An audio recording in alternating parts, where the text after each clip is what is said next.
Namaku Rangga, usia 25 tahun. Sudah 2 tahun terakhir aku bekerja sebagai asisten rumah tangga sekaligus sopir pribadi di rumah besar milik Bu Ratih dan putrinya, Adelia. Rumah itu berdiri megah di pinggiran kota, dikelilingi taman rimbun yang selalu aku rawat setiap pagi. Meski hanya 2 orang yang tinggal di sana, rumah itu tak pernah terasa sepi, terutama sejak Adelia kembali dari luar negeri. Adelia, atau yang biasa aku panggil Mbak Adel, usianya sekitar 31 tahun. Dulu pernah menikah dengan seorang diplomat muda, tapi kabarnya mereka bercerai setahun lalu. Tak banyak yang tahu alasan perpisahan mereka. Bu Ratih bilang, Mbak Adel hanya butuh ketenangan setelah masa-masa sulit. Secara fisik, Mbak Adel jauh dari kata biasa. Wajahnya lembut, rambut panjangnya selalu tergerai dengan wangi bunga yang samar, dan caranya berbicara pun tenang, seperti air yang mengalir pelan. Tapi di balik penampilannya yang anggun, aku bisa merasakan sesuatu yang lain.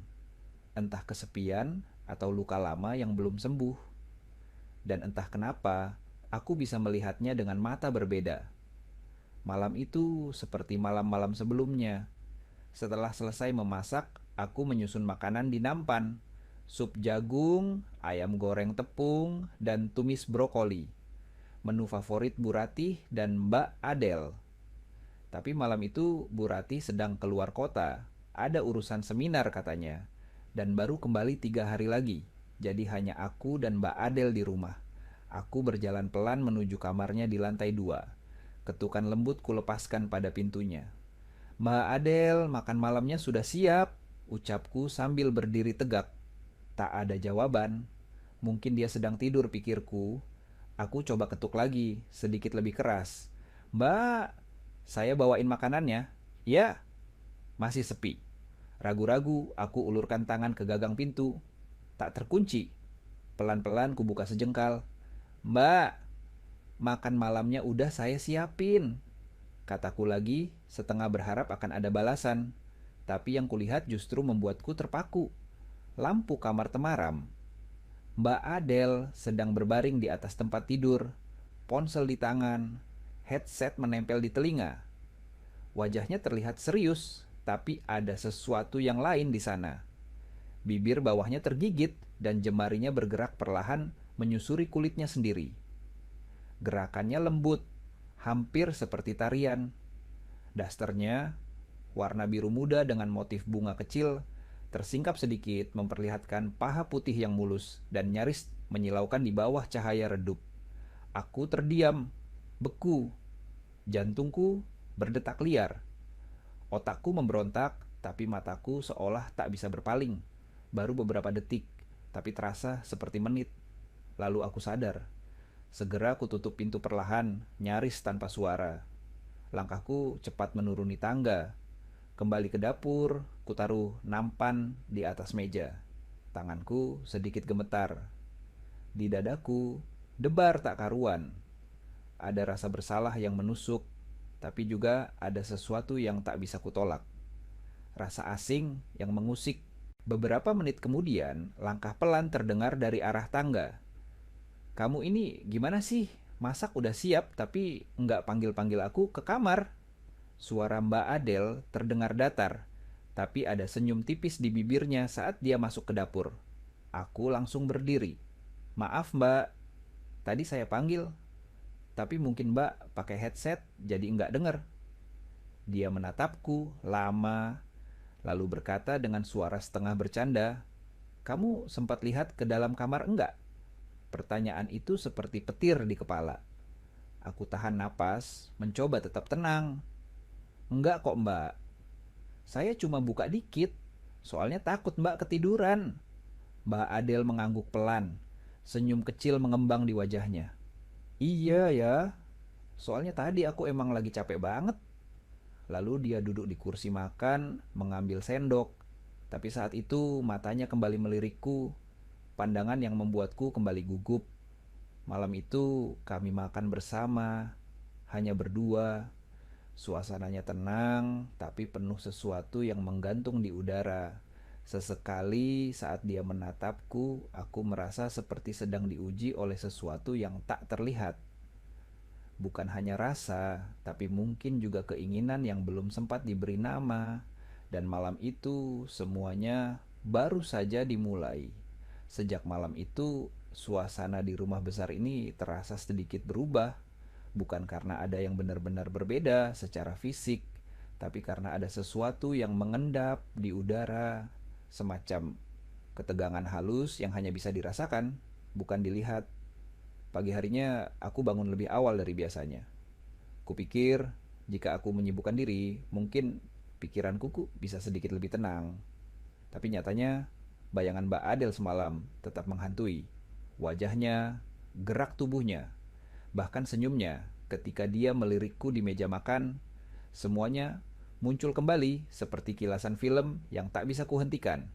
Aku menyiapkan sarapan, roti panggang, telur rebus setengah matang, dan segelas jus jeruk. Menu ringan yang biasa diminta Bu Ratih, tapi Mbak Adel juga menyukainya. Jam sudah menunjukkan pukul 7 lebih, dan biasanya pada jam segini Mbak Adel sudah turun, atau setidaknya menyalakan musik dari kamarnya. Tapi pagi itu sunyi. Tak ada suara apapun dari lantai atas. Dengan sedikit ragu, aku mengambil nampan dan menaiki tangga. Setiap anak tangga terasa berat, seolah langkahku sedang membawa bukan hanya makanan, tapi juga sisa perasaan yang belum selesai dari malam sebelumnya. Aku berdiri di depan pintunya. "Mbak Adel, sarapan udah saya siapin," kataku cukup lantang. Dari dalam terdengar suara lembutnya. "Masuk aja, letakkan di meja samping tempat tidur ya."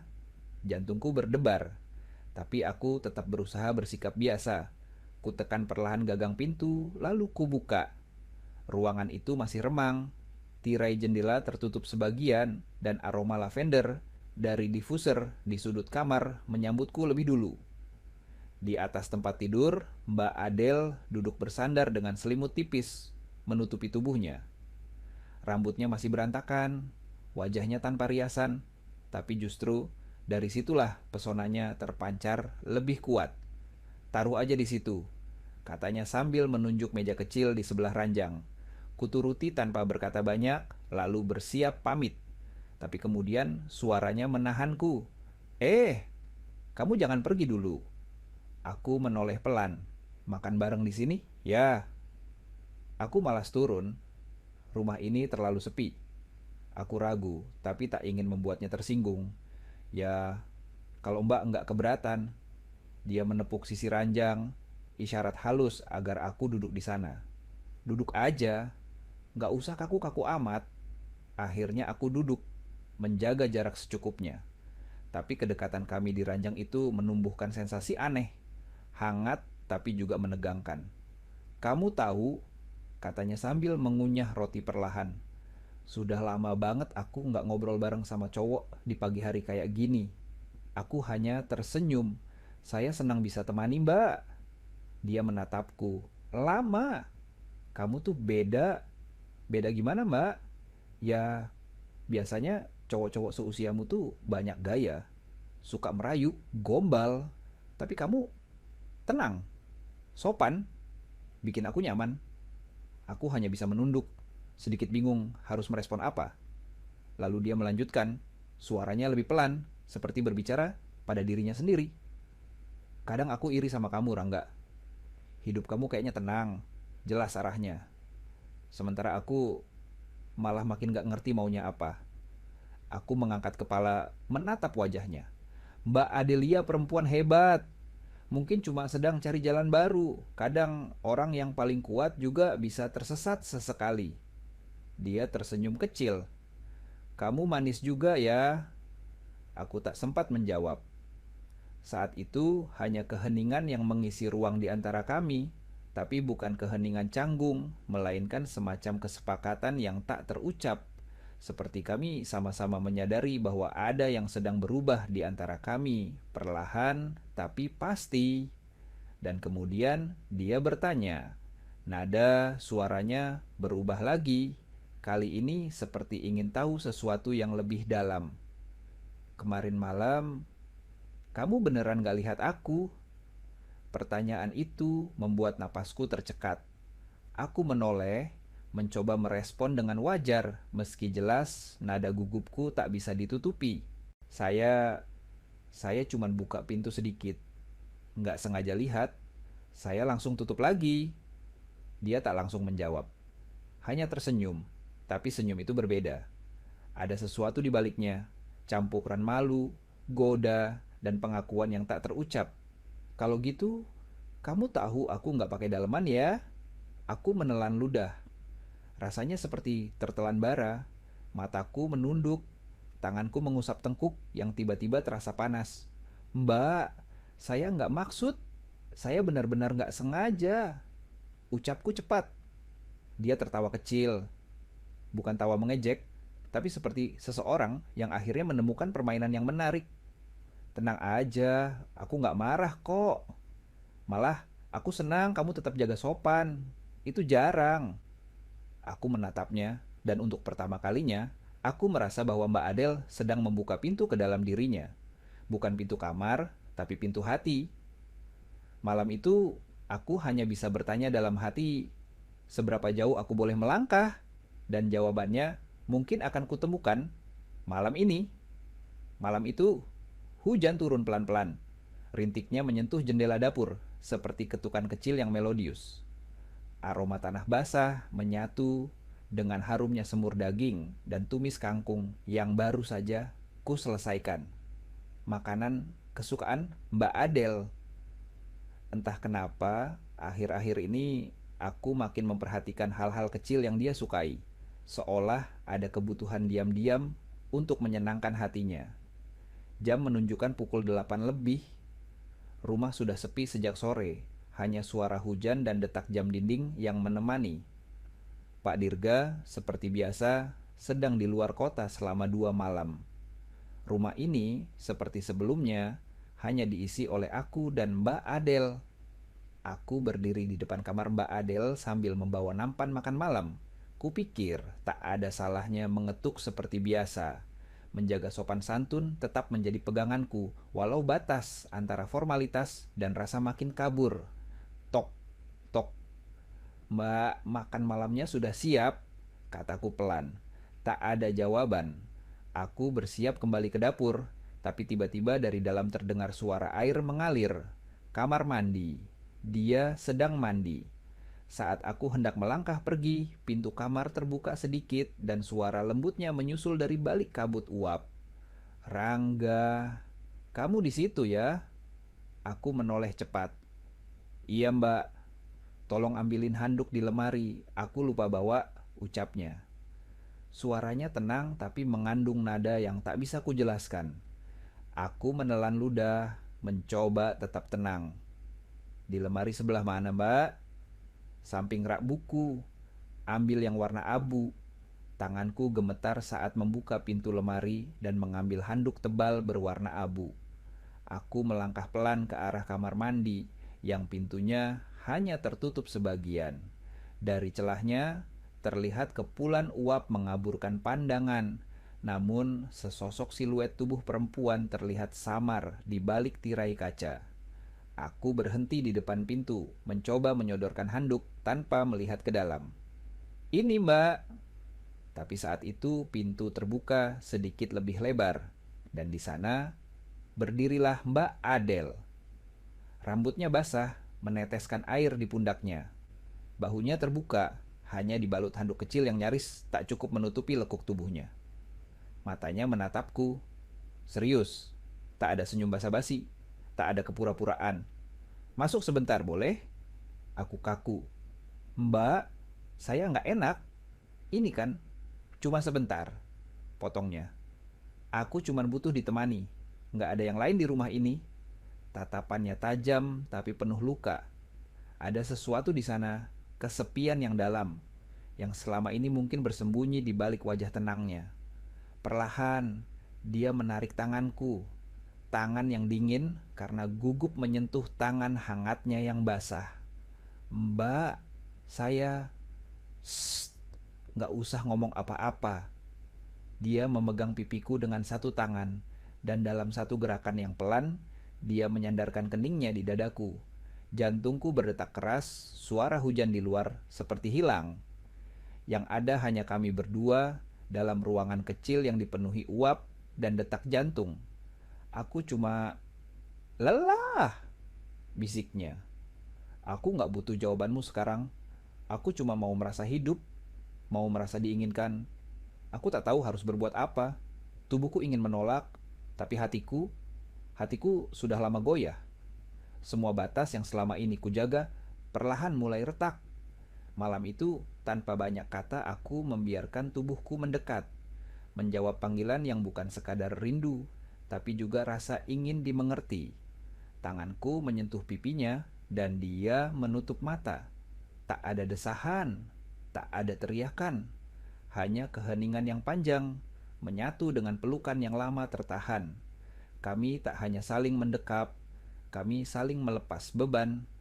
Ada luka yang ditumpahkan, ada pengakuan yang tak terucap, dan ada perasaan yang tak lagi bisa disangkal. Setelah semuanya, kami duduk di ujung ranjang. Tanganku masih menggenggam tangannya. Wajahnya menghadap jendela, memandang hujan yang mulai reda. Aku nggak tahu apa yang akan terjadi setelah ini, katanya. Tapi malam ini, aku ingin percaya bahwa aku pantas dicintai. Aku menatapnya. Mbak selalu pantas dicintai, saya cuma takut gak cukup untuk mbak. Dia tersenyum tipis. Justru karena kamu takut, aku percaya kamu tulus. Malam itu kami tak banyak bicara, tapi diam itu lebih padat dari kata-kata. Kami telah menyeberangi batas, dan tidak ada jalan kembali. Pagi itu datang dengan pelan. Matahari belum sepenuhnya terbit, tapi cahaya samar mulai menyusup melalui tirai kamar yang belum sepenuhnya tertutup. Udara masih dingin, dan sisa uap dari malam sebelumnya terasa seperti jejak dari keheningan yang belum selesai. Aku terbangun dengan tubuh setengah menyandar di ranjang, mengenakan kaos tipis dan celana panjang seadanya. Di sebelahku, Mbak Adele masih terlelap. Wajahnya tenang, seperti tak pernah menanggung beban apapun. Rambutnya setengah menutupi pipi, dan tangan kirinya masih menggenggam ujung selimut. Aku menatapnya dalam diam. Wanita itu bukan lagi sekadar anak majikanku, bukan sekadar orang yang harus kuhormati dari jauh, tapi juga seseorang yang kini ada di garis depan pikiranku. Tapi bersama ketenangan itu, muncul kenyataan. Sesuatu yang tak bisa diabaikan begitu saja. Malam tadi adalah batas, dan kami telah melewatinya. Aku perlahan turun dari ranjang, tak ingin membangunkannya. Kembali ke kamarku sendiri, mencuci muka, lalu mulai menyiapkan sarapan seperti biasa. Roti panggang, telur rebus, teh hangat. Kesibukan pagi sedikit menenangkan pikiranku, tapi tetap saja tak bisa sepenuhnya menghapus apa yang sedang berkecamuk dalam dada. Sekitar pukul 7, langkah pelan terdengar dari lorong. Mbak Adele berdiri di pintu dapur, mengenakan sweater tipis dan celana panjang kasual. Wajahnya polos, tanpa riasan, tapi sorot matanya sudah berbeda. Lebih dewasa, lebih terbuka. Pagi, sapanya pelan. Pagi mbak, jawabku mencoba tersenyum meskipun gugup. Dia duduk di kursi makan, lalu menatapku saat aku meletakkan piring di hadapannya. Kamu baik-baik aja? Aku mengangguk. Saya cuma masih mikir. Dia menunduk, mengaduk tehnya sebentar. Aku juga, katanya lirih. Tapi aku gak nyesel. Aku mengangkat wajah, menatap matanya. Saya juga enggak mbak. Keheningan kembali mengisi ruangan.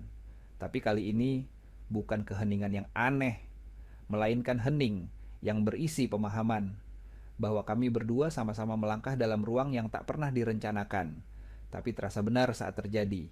Lalu ponselnya berdering. Nama yang muncul di layar, Papa. Mbak Adele menghela napas panjang sebelum mengangkatnya. Iya, Pak. Aku mundur pelan dari meja, memberi ruang. Dari nada suaranya, percakapan itu ringan. Pak Dirga baru tiba di bandara dan akan sampai rumah sore nanti. Tak ada yang mencurigakan. Tapi saat telepon ditutup, wajah Mbak Adel terlihat lebih serius. Aku harus ngomong sama papa, katanya. Tentang semuanya. Degup jantungku langsung meningkat. Tentang semalam, Mbak. Dia mengangguk. Dan tentang kamu. Aku menatapnya tak percaya. Mbak yakin? Dia menggenggam tanganku di atas meja. Aku gak mau sembunyi. Aku lelah pura-pura kuat, pura-pura sempurna. Aku butuh seseorang yang jujur, yang sederhana, yang kayak kamu. Aku tahu ini gak akan mudah, tapi aku siap. Siang itu, aku memutuskan memberanikan diri.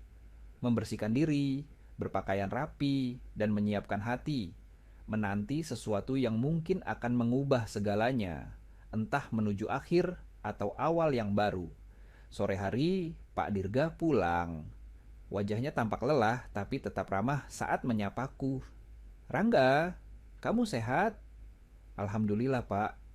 Aku kembali ke dapur, tapi kali ini bukan untuk bekerja. Aku hanya menunggu. Beberapa menit kemudian, Mbak Adel memanggilku ke ruang tamu. Pak Dirga duduk dengan tangan terlipat di atas meja kopi. Tatapannya tenang tapi tajam. Ada yang ingin disampaikan Adel, katanya. Mbak Adel duduk di sampingnya. Ia menggenggam tanganku, lalu menatap ayahnya. Pa, aku sayang Rangga. Hening. Aku bisa mendengar detak jam di dinding. Pak Dirga menatapku lama. Sorot matanya sulit ditebak, antara bingung, kecewa, atau marah. Sejak kapan? Tanyanya akhirnya. Belum lama, jawab Mbak Adel jujur. Tapi ini bukan main-main. Pak Dirga berdiri, berjalan ke jendela, lalu kembali menatap kami. Aku gak pernah menyangka ini, katanya. Tapi jika kamu bahagia, aku tak akan menghalangi. Aku nyaris tak percaya dengan apa yang kudengar. Tapi Rangga, lanjutnya, jaga anakku. Jangan pernah khianati kepercayaannya. Dan jangan pernah lupakan dari mana kamu berasal. Aku menunduk. Saya akan jaga, Pak. Dengan seluruh yang saya punya. Beberapa bulan kemudian kami menikah. Tanpa pesta besar. Tanpa publikasi. Hanya keluarga dekat dan teman sejati. Mbak Adel, atau kini Adelia, istriku, berdiri di sampingku dengan senyum yang tak pernah kulihat sebelumnya. Senyum yang bebas. Senyum yang penuh harapan. Dan aku bukan lagi hanya seorang sopir. Dengan bantuan Pak Dirga, aku melanjutkan impian lamaku bekerja di bidang desain interior, mengembangkan bakat yang selama ini kupendam. Tapi yang paling penting, aku belajar bahwa kadang cinta tidak datang dengan gemuruh. Ia datang diam-diam, melalui tatapan yang tak disengaja, percakapan di meja makan, dan malam yang penuh kejujuran.